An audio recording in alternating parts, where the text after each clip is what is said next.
नमस्कार मित्रांनो.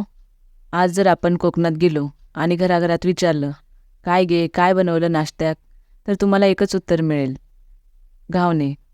तर अशीच नाश्त्यासाठी गरमागरम घावणे रेसिपी मी तुमच्यासाठी आज घेऊन आली आहे.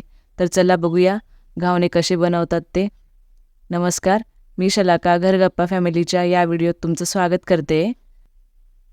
हे बघा, घावण्यांसाठी मी आता हे 1 वाटी पीठ घेतलं आहे. हे घावण्याचं पीठ आहे, हे साधं कोणतं पीठ नाही आहे. हे घावण्याचं जे पीठ आहे इथे मी बाजारातून आणलं आहे. इथे कोकण भागात हे पीठ मिळून जातं सहज करून. पण जर तुम्ही विदर्भात, मराठवाड्यात वगैरे असं त्या साईडला जर राहत असाल, तर हे पीठ डीमार्ट वगैरे असं मिळेल किंवा मग तुम्हाला ऑनलाईनही मागवता येईल.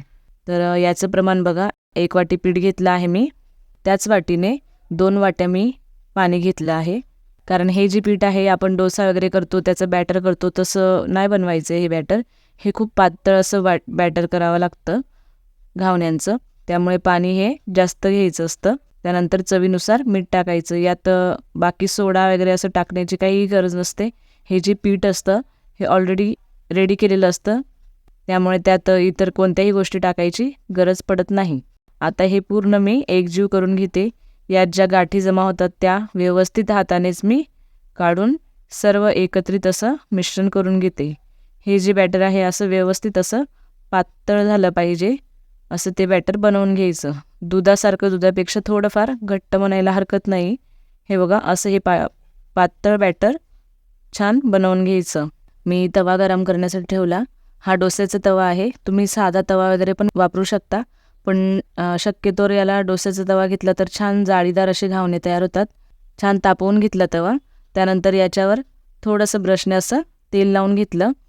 कमीच तेल वापरायचं, असं पळीभर वगैरे तेल नाही वापरायचं. याला जास्त तेलाचा वापर नसतो. त्यामुळे मी थोडंसं असं ब्रशने वरती तेल लावून घेतलं.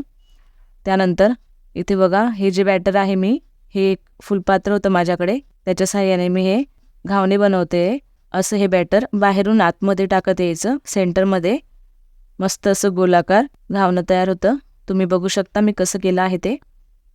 जेव्हा आपण घावणं टाकतो तेव्हा गॅस स्लो करायचा आणि नंतर घावणं टाकून झालं की गॅस आपण फास्ट करू शकतो.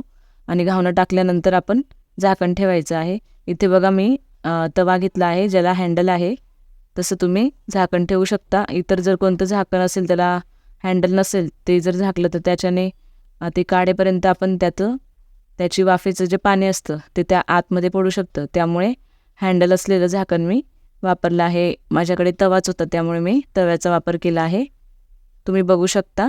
यावर हे 1-2 मिनटं असं झाकण ठेवून मी घावणं छान भाजू दिलं एका साईडने. 1-2 मिनटानंतर बघा, हे झाकण मी काढलं आहे. असं हँडल पकडून पटकन ते झाकण काढून बघितलं तर हे घावणं असं साईडने मोकळं होतं. अशा साईड सुटतात त्याच्या. अजून एखादा मिनटं होऊ द्यायचं, म्हणजे त्याच्या पूर्ण साईड ज्या आहे अशा गोलाकारच्या त्या पूर्ण सुटतात आणि मग आपण ते असं उलटवू शकतो. हे झाल्यानंतर बघा, मी हे उलटवून घेतलं आणि दुसरी साईडही त्याची छान अशी भाजू दिली. दोन्ही साईड अशा लालसर व्यवस्थित होईपर्यंत, जाळीदार घावणं होईपर्यंत आपण व्यवस्थित त्याला भाजून घेतलं. हे बघा, जेव्हा आपण हे पलटी करतो तेव्हा व्यवस्थित करायचं. आपण ज्याच्या साहाय्याने पलटी करतो ते पलटी करताना ते साईडला पडू शकतं, पण काही हरकत नाही, ते व्यवस्थित भाजलं जातं दोन्ही साईडने. हे झालं 1-2-3 मिनटात भाजलं जातं, जास्त वेळ लागत नाही. नंतर मग ते काढायचं. बघा किती छान असे जाळीदार व्यवस्थित घावणे बनतात. मित्रांनो, कोकणामध्ये हे घावणे चहासोबत, खोबऱ्याच्या चटणीसोबत किंवा बोंबीलच्या चटणीसोबत खातात. पण तसा काही नियम नाही आहे. आपण कशासोबतही हे घावणे खाऊ शकतो. खूप टेस्टी लागतात. तर कोकणातील सुप्रसिद्ध घावणे हे एकदा घरी नक्की करून बघा आणि कसे झालेत मला कमेंट करून नक्की कळवा.